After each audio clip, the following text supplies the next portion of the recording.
성령의 역사를 늘 경험하기를 간절히 축복합니다. 성령께서 역사하시는 것을 늘 우리가 소멸하지 말고, 또 그 성령께서 여러분들을 감동케 해주시고, 또 주님의 나라에 가는 그날까지 우리를 의롭게 또 견인해 가는 그러한 역사가 일어나는 것을 경험할 수 있기를 축복합니다. 우리 교회가 6월달은 성령의 달로 이렇게 정하였는데, 그 이유는 성령 강림 절기가 바로 6월 첫 주 지난주에 있었기 때문에 그렇습니다. 늘 우리가 성령의 지배를 받고 인도를 받고 또 그분의 인정함을 우리가 믿음을 가지고 나타내는 삶을 살면서도 우리가 하나님과 늘 밀접한 이런 관계의 생활들이 잘 이루어지지 않고 그분을 소멸하고 멸시하고 이렇게 살 때가 참 많이 있죠. 하나님의 자녀가 신앙생활을 승리해 나가기 위해서는 성령을 우리가 충만케 되어지려고 믿음을 가지고 노력을 하는 이런 부분들이 필요합니다. 예수님의 제자들은 예수님이 부활하신 이후에 그럼에도 불구하고 그들은 무기력해진 모습을 가지고 골방에 숨고 무서워서 문 밖에 나가지 않으려고 하는 이런 모습들이 제자들의 모습이었습니다. 그러다가 오순절 날에 마가 다락방에 모여서 성령이 임하시기를 기도했죠.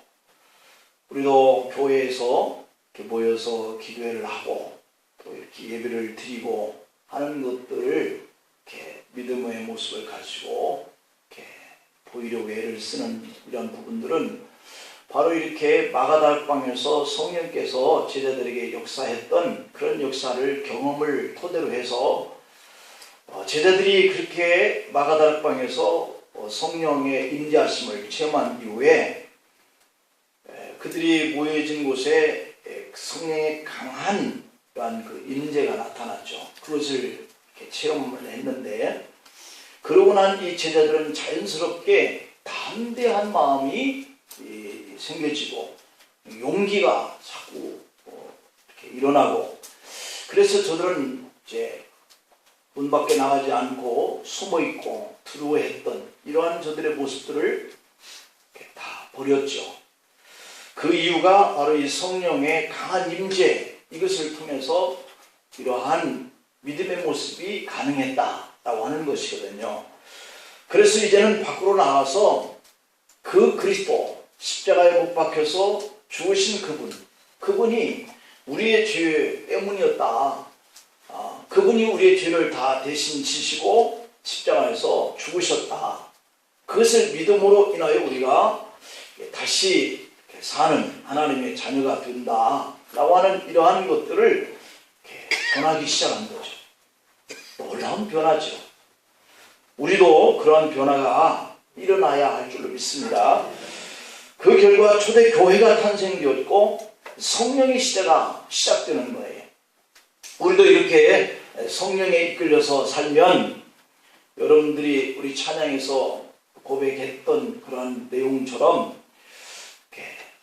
두렵지 아니하고 그 현실의 문제, 내가 당한 그런 상황의 문제에서도 주님이 함께 하시는구나 하는 이러한 믿음의 모습들을 이렇게 실천해지고 고백해지고 하는 이러한 용기가 나오게 되는 줄로 믿습니다. 그것이 바로 성령의 임재를 경험하는 삶, 체험하는 이런 행동이라고 볼 수 있겠어요. 자, 우리가 그렇게 살려고 하면 어떻게 해야 하느냐 하는 것이 오늘 우리에게 주어지는 메시지인데, 그 첫째는 그런 거로 우리도 성령의 사람이 되어야 한다라고 하는 거예요. 여러분 모두가 성령의 사람이 되시기를 축복합니다. 사도 바울이 3차 전도 여행 중심지로 삼았던 장소가 바로 이 에베소라고 하는 공간이었어요. 이 에베소는 아시아의 중요한 항구 도시, 그래서 교통과 무역이 굉장히 활발해하는 이런 중심 그러한 지역이었는데, 반면에 이러한 항구와 무역과 교통의 중심지다 보니까 이 아담의 신전을 중심으로 한 이교적인 우상 숭배가 발달된 그러한 도시이기도 한 거죠. 그러니까 이 신앙의 어떠한 그 복음을 증거하는 중심의 역할을 할 수 있는 도시이면서도 우상을 숭배하는 이런 자들의 종교적인 그런 활동도 활발하게 활성화될 수 있는 그러한 도시였다고 하는 거죠. 사도 바울이 에베소를 방문했을 때 그것에 모여서 있는 이 숫자는 불과 12명쯤이었다. 오늘 이 본문에 보면 세례를 이렇게 받으니 바울이 그에게 안수함에 성령이 그들에게도 임하여서 방언도 하고 예언도 하는데 모두 12사람쯤 되니라, 이렇게 본문에 기록되어 있죠. 오늘 이와 같이 이 성령의 역사를 통하여서 경험하고 세례를 받고 방언을 하고 예언도 하는 이런 일들이 바로 이 성령의 주도적인 그러한 사람을 통해서 이제 그곳에 복음이 확산되기 시작했다라고 하는 것을 우리에게 알리고 있어요. 오늘 본문 2절 말씀에 보면 너희가 믿을 때에 성령을 받았느냐 이르되 아니라 우리는 성령의 계심도 듣지 못하였다, 이렇게 말하고 있죠.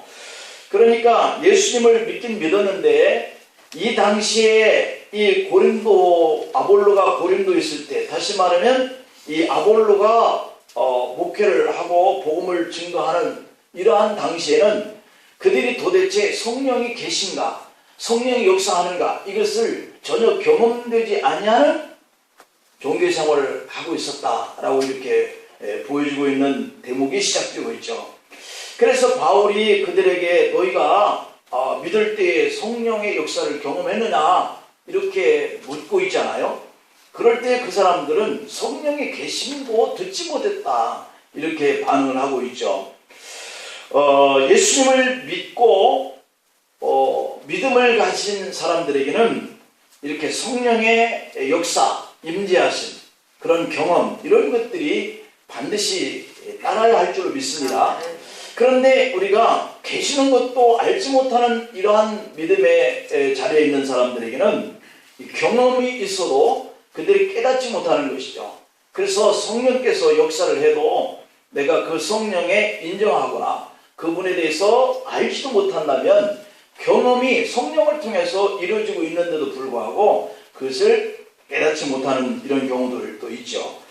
하나님의 자녀가 되어서 거룩한 신분으로 옮겨진 거잖아요. 이 죄와 사망의 자리에서 내가 예수님을 믿음으로 인해서 생명의 자리로 옮겨진 이런 거룩한 자녀를 거룩한 신분이다, 이렇게 표현을 할 수 있는데, 이러한 신분이 된 믿음의 사람들이 죄와 싸워 이기고 승리하는 이런 삶을 살아야 하는데, 이것이 성령의 임재를 느끼지 못하는 이러한 믿음의 자리에 있기 때문에 지속적으로 내가 이 싸움에서 이기는 삶을 살고 있다, 이런 것들을 알지 못하는 거예요. 에베소 5장의 18절에 보면 술 취하지 말라, 이는 방탕한 것이니 오직 성령으로 충만함을 받으라, 이렇게 얘기하고 있거든요. 근데 우리가 술을 취하는 자의 행동은 아는데 믿는 사람에게 성령의 역사가 일어나는 그 생활은 어떤 것인가 하는 것을 믿는 사람들조차 알지 못하는 이러한 종교 생활의 모습들이 우리들의 모습이어서는 안 된다. 성령 충만을 받아야 믿음의 생활하는 가운데에도 확신이 있는 거예요. 내가 예수님을 믿는다, 그러면 예수 믿는 사람들은 하나님의 자녀로서 거룩한 신분이 주어졌고, 이런 사람에게는 천국에 들어간다 라고 하는 것이 성경에서 주어진 복음이고 약속인데, 우리가 성령의 충만함을 입지 못하면 이 믿음을 가지고 내가 천국에 갈 자녀다라고 하는 이런 확신이 안 생기는 거예요. 그런데 같이 교회라고 하는 이 공동체 안에 들어와 믿음 생활을 하면서도 나는 누가 뭐래게도 내 형편이 지금 좀 가난해도 내가 좀 몸이 병들었어도 내가 이것이 결코 나의 영혼을 좌지우지할 수 없다. 나는 예수님을 통해서 구원받은 자녀고 그럼에도 불구하고 천국에 들어갈 확신을 가지고 산다. 이런 것들을 우리 마음속에서 고백되어지게 하는 것이 성령이 아니고는 그런 고백을 할 수 없느니라 성경은 말씀하고 있거든요. 그러니까 여러분들 스스로가 지금 내가 예수님을 믿는 자녀고 내가 예수님을 믿기 때문에 천국에 오늘 죽어도 간다.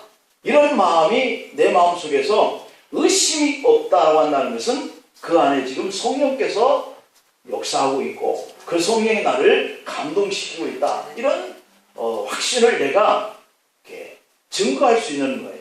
마치 술 먹은 사람이 내가 갈치자의 걸음을 걷는 모습을 보고 저 사람 술 취했나? 자꾸 한 말을 또 하고 하는 이 모습을 보고 술 취해서 그래. 술 먹었으니까 이성을 상실하고 정상적인 사람의 행동을 하지 않냐는 이런 모습을 나타내는 것을 보고 술 취해서 그래. 우리가 분별하잖아요. 독일의 최대 쾰름 돔 성당이 1248년에 착공을 해서 1880년까지 무려 632년 만에서야 완공이 되었다 그럽니다. 그런데 과거에는 그 성당에 수천 명이 모여서 예배를 드리는 이런 교회였는데 지금은 이 쾰름 돔 성당이라고 하는 건물이 박물관으로 바뀌어버리고 말았다라고 하는 것이죠. 그래서 관광객의 명소로 지금 자리매김을 하고 있다는 거예요. 성당이 예배를 드리는 이런 공간으로 명소가 되어야 하는데 이것이 관광지가 되어서 사람들의 찾은 발길이 닿는 그런 교회가 되었다고 하는 것이 오늘 이렇게 된 이유가 뭘까? 교회의 모습이 이렇게 바뀌게 된 그 이유가 뭐냐? 그것은 물론 다른 요인도 있겠지만 근본적인 것은 성령의 임재가 떠났다라고 하기 때문에 그런 거예요. 오늘 우리 교회가 또 큰 교회든 작은 교회든 하나님을 믿는 믿음의 사람들의 모습이 세상 밖에 그 자연인들, 비그리스도인들이 바라볼 때 가고 싶어하는 교회, 신뢰할 수 있는 성도의 모습을 찾을 길이 없기 때문에 교회에 나가고 싶은 마음이 없다라고 하는 이러한 모습을 우리가 교회를 세워가는 우리 믿음의 사람의 입장에서 볼 때 참 가슴 아픈 일이지만 이러한 요인은 믿는 성도들이 성령을 의지하려고 하는 그런 믿음의 모습이 사라져가고 있기 때문이다. 그래서 내 이성으로 판단을 하고 내가 이 생각 속에서 계획 세운 대로 일을 하는 이런 일들이 되어지다 보니까 결국 하나님을 믿는 자녀들에게 성령께서 나를 이끌어 주시겠지, 하나님께서 나를 복되게 하시겠지 라고 하는 이런 기준이 사라져가는 거예요. 그래서 내가 열심히 땀 흘리면 대가가 돌아올 수 있고 내가 건강을 잘 지키려고 애를 쓰면 건강을 유지할 수 있고 이런 관점 속에서 살아가는 이런 사람들에게 성령께서 그에게 어떻게 감동을 주고 어떻게 그의 삶을 지금 주도하고 이끌어가는가를 분별할 수가 없다라고 하는 이런 믿음의 자리에 있는 것이죠. 그러니 이러한 사람의 모습이나 교회 밖에 비그리스도인들의 모습이나 다를 바가 없는 거죠. 믿음의 확신도 없고 구원의 확신도 없고 하나님의 감동을 가지고 은혜와 감사의 찬양 속에서 이런 감동을 내가 느껴야 감사할 수가 있는 거거든요. 주님이 나를 찾으시고 주님이 나를 부르셨다. 그 삶의 자리 속에서 이런 감동이 있어야 내가 세상 사람들과 다른 삶을 기준으로 하고 사는데 그게 바로 성령의 역사예요. 그런데 이 성령이 임재하신다는 믿음이 없는 거예요. 그래서 이 안에 예수님을 믿는 자에게는 성령께서 들어가신다, 성령이 함께 하신다 하는 이 성경의 약속인데, 그런 거로 저와 여러분들이 인정하든 인정하지 않든 성령께서 내 안에 예수님을 믿는 믿음의 고백과 동시에 임재하신다 그랬거든요. 그렇기 때문에 성령께서 내 안에 계셔서 나를 감동할 때마다 내 이성적인 생각과 성령께서 내게 주시는 생각과 서로 다툼이 있는데, 그에게서 성령이 충만한 사람은 하나님의 음성을 듣고 주님이 원하시는 길로 선택하고 판단해서 가는 거예요. 그러나 성령의 임재와 성령의 감동을 소멸하거나 그 임재를 내가 인정하지 않는 이런 사람은 이성적으로 판단하고 이성적인 계획에 따라서 가는 것이죠. 그러므로 우리가 성령님을 인지하고 그분을 소멸시키지 않고 그분을 환영하는 이러한 사람들에게 성령이 충만하게 나타나는 줄 믿습니다. 그러니까 성령이 오시는 것이 아니라 그분이 오심을 환영하고 임재하는 것을 인정하고 하는 이런 삶이 바로 성령에 충만케 되어지는 건데, 이 충만케 되어지는 것 역시 내가 스스로 만들어가는 거예요. 더 성령이 충만한 것은 내가 그분께서 말씀하시는 것을 세밀하게 귀를 열고 마음의 생각을 열고 들으려고 애를 쓰는 것이기에 충만한 거거든요. 그렇게 되면서 자연적으로 하나님을 인정하고 그분을 의지하려고 애쓰는 이 부분이 나타나는 거, 이게 그 사람도 모르게 충만케 되어져 가는 거예요. 이것이 다른 사람이 바라볼 때. 그래서 사도행전 1장의 8절에 보면 오직 성령이 너에게 임하시면 너희가 권능을 받는다 이렇게 얘기하고 있죠. 근데 이 권능이 임하니까 예루살렘과 온 유대와 사마리아와 땅끝까지 이르러서 그분이 증인이 된다 이렇게 고백을 해요. 그러니까 우리가 예수 믿으면 그분이 임재하시고 그분을 인정하고 받아들이고 환영하면 우리를 더 충만한 가운데 그리스도를 증거하는 이런 데로 이끌어 가시니까 자연적으로 그에게 믿음의 삶이 성령의 충만한 삶이 되어지는 거예요. 하나님 저에게 성령 충만하게 해주세요, 성령 충만하게 해주세요 이렇게 기도한다고 되는 게 아니에요. 그분이 내게 말씀하시는 것을 얼마만큼 순종하고 그분이 나와 함께 임재 거하고 있다고 하는 것을 얼마나 인정하느냐, 이것에 충만함이 여부가 달려져 있는 거죠. 주님이 말씀하시는데 내 생각대로 하는 거예요. 주님이 내게 감동을 주는데 내가 그런 감동을 내가 무시해버리는 거예요. 이러면 그분에게 성령이 더 이상 말씀하시지 않고 소멸되어지는 거예요. 안에 떠나시는 것이 아니라 계시는데도 내가 말을 해도 안 들으니까. 우리 자녀들도 우리가 양육해보면 어떤 말을 하면 아이가 정말 싹싹하게 부모의 말을 잘 받아들이고 순종하는 이런 자녀를 보면 자꾸 말하고 싶은 거예요. 네, 이렇게 해라. 예, 그렇게 할게요. 하는 걸 들어보니 마음에 참 부모의 마음이 기쁜 거예요. 그러면 얘가 싹이 잘 뜰 싹이로구나 이런 생각을 가지고 더 아이를 뒷바라지를 더 하고 더 아이가 나아질 수 있는 길로 자꾸 해주고 싶은데 말을 안 듣는 거예요. 그럼 다음부터는 네 부모가 말을 해도 안 들으니까 말하고 싶지 않는 거예요. 여러분들도 친구 관계가 다 그렇잖아요. 그 친구가 나를 인정하고 내가 그 친구를 인정하고 관계가 좋아지면 더 자꾸 만나고 싶고 더 보고 싶고 더 전화하고 싶고 그러시잖아요. 그런데 그 친구가 내가 무슨 말을 해도 시큰둥하는 거예요. 그런 척만 하는 거예요. 인정도 안 해주는 거예요. 그리고 뒤에 가서 오히려 내가 한 그 말에 대해서 다른 사람들과 비난하는 이런 것들이 내게 드러나는 거예요. 그러면 만나고 싶어지지 않습니다. 말하고 싶어지지 않습니다. 성령께서 바로 그렇게 우리 믿는 사람들과의 관계가 그렇게 되는 거예요.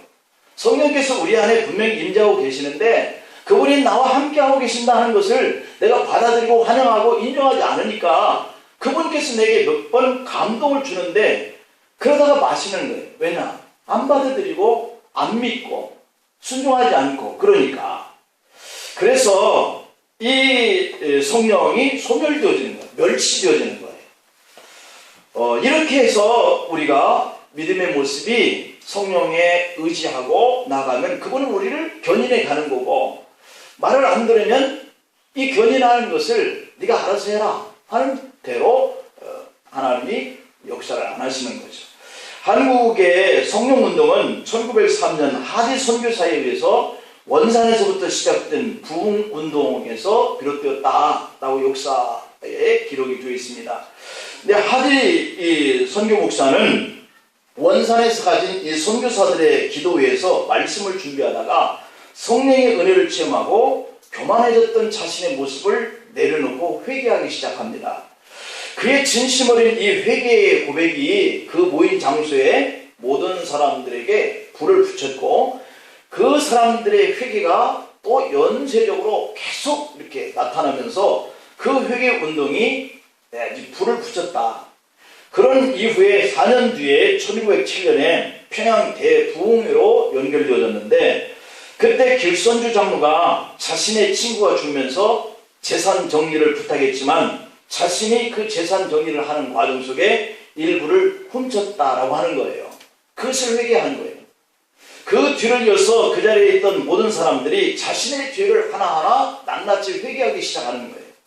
성령의 임재는 이렇게 개인뿐만 아니라 이렇게 모든 공동체의 사람들의 그 죄까지 회개하는 이런 역사가 일어나니까 가정이 일어나고 성도가 일어나고 교회가 일어나니까 술집이 문을 닫는 등 지역사회가 변화가 일어나기 시작했다는 거예요.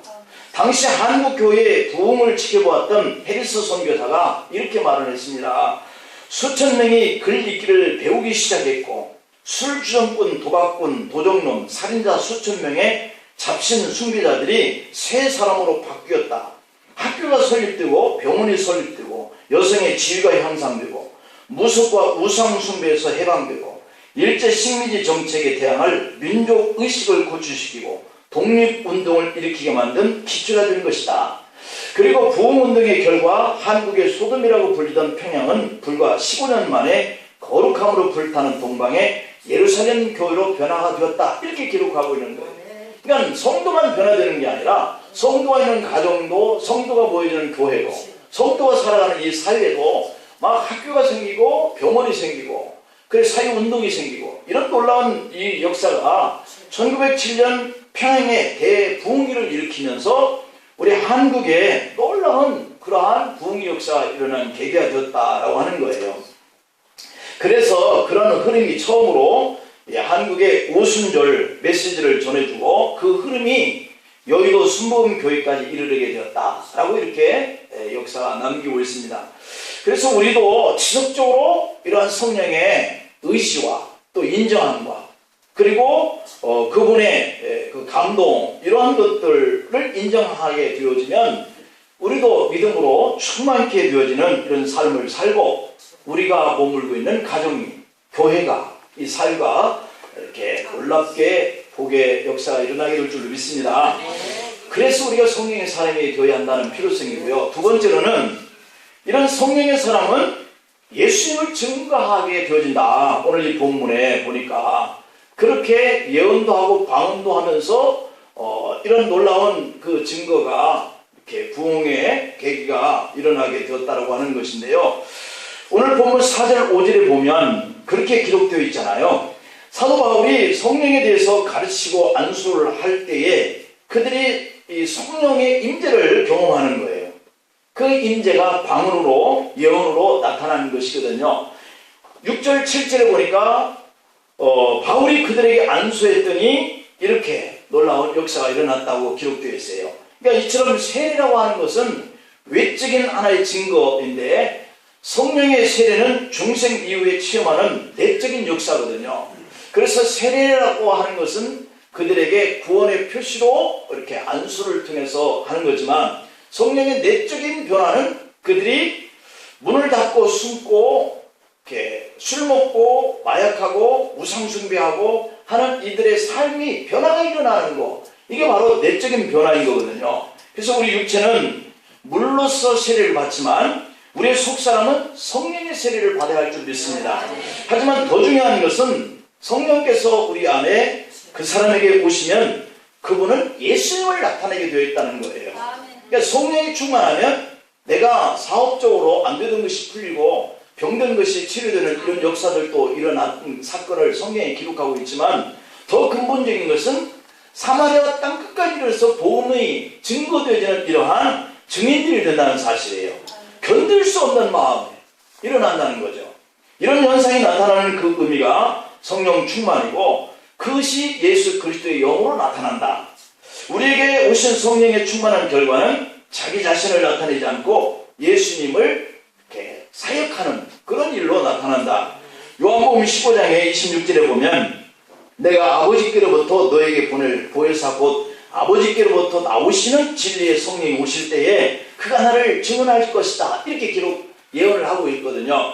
그러니까 저와 여러분들이 성령에 충만하게 되어지는 삶을 가장 첫 번째로 꼽으라 하면 내 삶이 변화가 되지만, 내 삶이 변화를 받는 것 중에 또 한 가지 중요한 것이 예수님을 증거하는 이런 복음의 증인이 된다고 하는 거예요.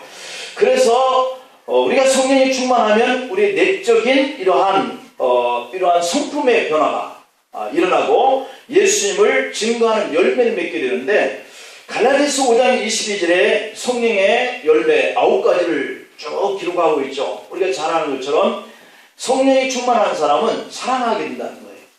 하나님도 사랑하고 내 이웃을 내 몸과 같이 사랑하고, 그리고 기뻐한다는 것은 희락과, 그리고 마음이 평안하다, 화평과, 그리고 오래 참는 인내력이, 그리고 이렇게 어떤 일을 모든 사람과의 관계 속에서 자비와 양성과 충성과 온유와 절제하는 모습이 나타난다, 이렇게 얘기를 하고 있죠.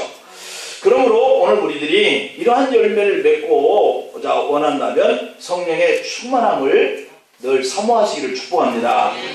브라질 사람들조차 이렇게 들판에 뛰어다니는 영혼 없는 짐승이라고 부르는 이 인디오들에게 복음을 전하는 일이 쉽지 않는데, 이 언더우드 선교사 상을 수상한 우리나라의 김철기, 허윤석 선교사 부부는 이 아마존에 들어가서 인디오들에게 복음을 전하는 일을 20년 동안을 계속 지속해냈는데, 2006년 허운석 선교사가 폐암 선교를 받았다는 거예요.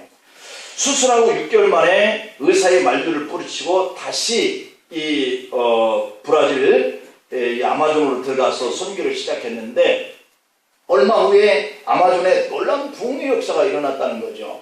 그들에게 넘치는 성령의 은혜가 부어졌는데, 뿐만 아니라 단 한 번도 열매를 맺지 못했던 이 망고나무 가지가 꺾일 정도로 과일을 많이 맺게 되었다.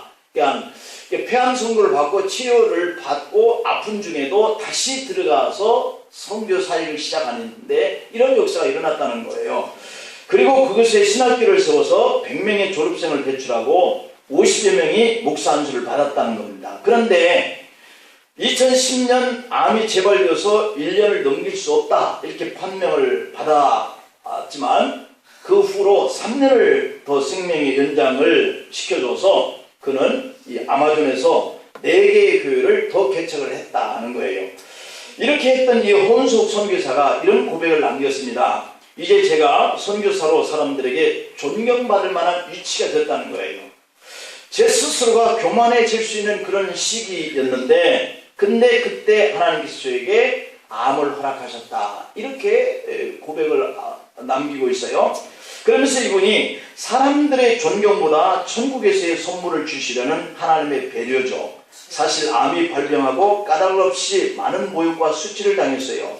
그렇게 헌신했으면 복을 받아야지 왜 암을 받았느냐 이러면서 의심의 눈초리도 있었고, 그런데 이 죽음과 투쟁하는 그 고통이 예수 그리스도를 덧입게 하는 축복의 통로였다, 이렇게 고백을 하고 있고요. 이 생명 다하기까지 예수님만 높이다가 이 땅의 사명을 마감하는 날 주님 앞에 설 것입니다, 이렇게 고백을 했어요. 이 홍석 선교사가 그 후에 2014년 9월 12일 아침 6시 30분에 행복한 얼굴로 웃음 띤 모습으로 마침내 고단한 선교 사역을 마침표를 찍고 하나님 나라에 갔다 그랬는데, 이 허 선교사가 평생을 이렇게 주님을 전하는 이 아마존의 형제들 앞에 묻히기를 원했고, 또 이 인디오 형제들도 그것을 바랐던 일이어서 아마존에 매장을 했다 그럽니다. 그런데 이 선교사가 2014년 9월에 하나님 편으로 갔지만 그 고통이 너무 이렇게 심하게 되니까 일기도 쓰지 못했던 마지막 일기에 2013년 9월 8일에 쓴 내용의 일기가 이런 내용입니다. 주여, 저들은 내 앞을 지나며 머리를 흔드나이다. 주여, 나는 사람이 아닌 벌레로소이다. 주의 귀한 말씀도 내 입술에서 닫혔나이다. 나는 내 입을 열 수 있는 작은 힘도 갖지 못하나이다. 당신의 말씀으로 인해 존귀에 있던 저였음을 보나이다. 나의 숨통은 나를 말할 힘을 열어주지 못합니다. 그저 나는 죽은 자처럼 그들 앞에 앉아 있습니다. 나의 육체는 점점 자기 기능을 상실해 가나보다. 순간순간 힘겨운 위기를 느낀다. 숨쉬기 힘들어하는 내 모습에 내 영혼은 놀라워하고 두려워 떤다. 육체가 주는 고통으로 인해 영혼은 어둠 속 깊은 곳으로 던져지고 그곳에서 어두워져 있다. 한 줄기의 빛 없이 어둠의 능력이 역사하는 것, 고통에 물리고 찢기고 뜯겨서 만신창이로 만드는 것, 울부짖는 영혼은 어떤 위로도 그 어둠 속에서 경험하지 못한다. 그저 비명만 있을 뿐이다. 아버지, 예수님, 불러도 아무런 대답이 없으시다. 그 고통을 온통 고스란히 당한다. 그 고통이 불이 온몸과 육신 골고리를 훑고 태워 간다. 나는 이 불을 지나가나이다. 내가 불을 통과하나이다. 통과하게 하시기 위해 질러진 불이것만 그것을 줄여달라 하니 그만한 불의 무게가 아니면 주님이 원하시는 작품이 완성이 되겠는가? 하나님, 나는 사람이 아니요 벌레입니다. 고통을 싫어하여 흉한 몸을 비트는 벌레입니다. 나의 아름다움을 모두 거두시는 하나님, 당신의 아름다움으로 갈아입히시려고 하시나이까? 그러니 나는 나의 몰골에 놀라워합니다. 눈을 뜨고 싶지가 않습니다. 이렇게 일기를 마치고 있습니다. 여러분, 예수님처럼 이 허은숙 선교사도 육신의 죽음의 고통을 고스란히 당하면서도 새로운 몸의 옷으로 덧입기를 소망했던 것을 보여주고 있습니다. 우리 예수님도 그 십자가의 고통에서 몸부림칠 때에 인류의 생명을 구원하실 그 사명을 그렇지 않으면 감당할 수 없기 때문에 우리 하나님은 예수님의 그 고통도 침몰하셨던 것처럼 허윤숙 선교사가 성령의 충만함을 덧입고 이렇게 아마존에 가서 복음을 전하고 학교를 세우고 교회를 개척하는 이 훌륭한 일을 하면서도 오직 예수님만 증거하면서도 이 육신의 고통의 자리 속에서 새로운 몸으로 갈아입히려고 하는 그 순간의 고통을 하나님이 외면하시는 것을 경험하면서도 그가 예수님만 높이고 하나님의 곁으로 갔다라고 하는 이 사실을 우리가 기억하면서 하나님의 사랑, 성령의 충만한 사랑, 성령이 충만하면 내 생활의 여건과 환경도 변하고 예수 그리스도만을 증거하는 이러한 사람이 된다는 것을 우리가 다시 한번 기억하고 성령에 의지하고 성령을 소멸치 말고 그분의 역사하심에 감동을 가진 대로 믿음 생활하시기를 축복합니다. 기도하시겠습니다. 아버지 하나님, 저희가 믿음이 부족합니다. 성령께서 역사하심에도 불구하고 성령의 존재조차도 알지 못하나이다. 아버지, 우리들의 심령 속에 더욱더 성령을 의지하는 믿음의 삶을 살게 하여 주시옵소서. 주께서 오늘 또 역사하시고 하나님의 영이신 성령님이 임재하셔서 우리 삶 가운데 모든 절망과 고통과 어둠의 세력을 이겨가게 하시고 몰아내 주시고 오직 예수님만 높이고 예수님만 닮아가도록 축복해 주옵소서. 예수님의 이름으로 기도하옵나이다. 아멘. 찬송가 190장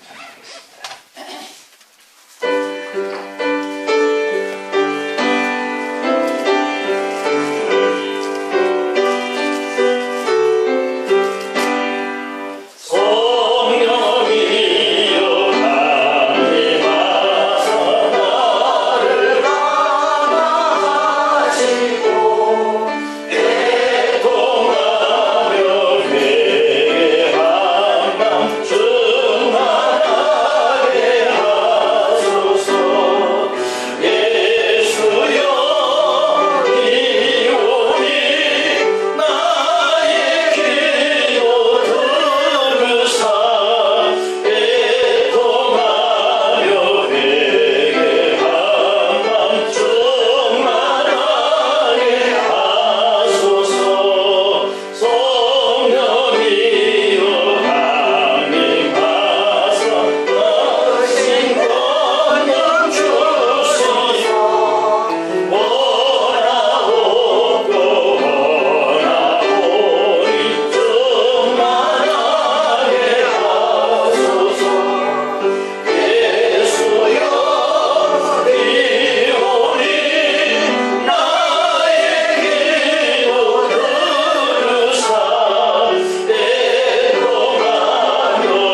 너희 땅이 아름다워지므로 모든 이방인들이 너희를 복되다 하리라.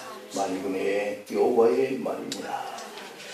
우리를 높이시고 우리를 복되게 하셔서 이방 사람들로 하여금 너희가 참 하나님 앞에 복을 받고 사는 사람들이다, 자랑거리로 우리를 우러러보게 역사하신 아버지, 믿음의 눈으로 세상을 분별하면서 살게 하여 주옵소서. 아버지 앞에 오늘 또 즐겨드립니다. 더 좋은 것을 주시고 하나님 앞에 드려지는 저들의 심령이 기쁘게 하게 하시고 저들을 가정과 생업과 사업장에 복되게 하여 주시옵소서. 아버지 하나님, 가난과 궁핍이 떠나가게 하시고 병들고 상한 마음들이 고쳐지고 회복되게 하여 주옵소서. 자녀들의 길이 막혀있는 것들은 열어주시고 직장일과 사업의 일들을 소득을 높여서서 풍성케 하여 주시고 하나님 앞에 드려진 이 예물을 우리 주님께서 아름답게 헌양하셔서 하나님의 영광의 나라가 확장되는 곳에 쓰임받게 하여 주옵소서. 11주 예물을 드립니다. 건축 예물을 드립니다. 선교 예물을 드립니다. 소원의 예물을 드립니다. 생일 예물을 드리고 추정 예물을 드리고 주일 예물을 드립니다. 감사해서 드리오니 아버지 하나님의 나라가 이 귀한 심령들 속에 임하고 성령의 충만케 하게 하시는 역사가 저들의 삶을 변화시켜 주시고 하나님 앞에 영광 돌릴 수 있도록 이끌어 주시옵소서. 드린 예물이 주님 앞에 귀한 예물이 되기를 간절히 소망하고 예수님의 이름으로 축복하며 기도하옵나이다.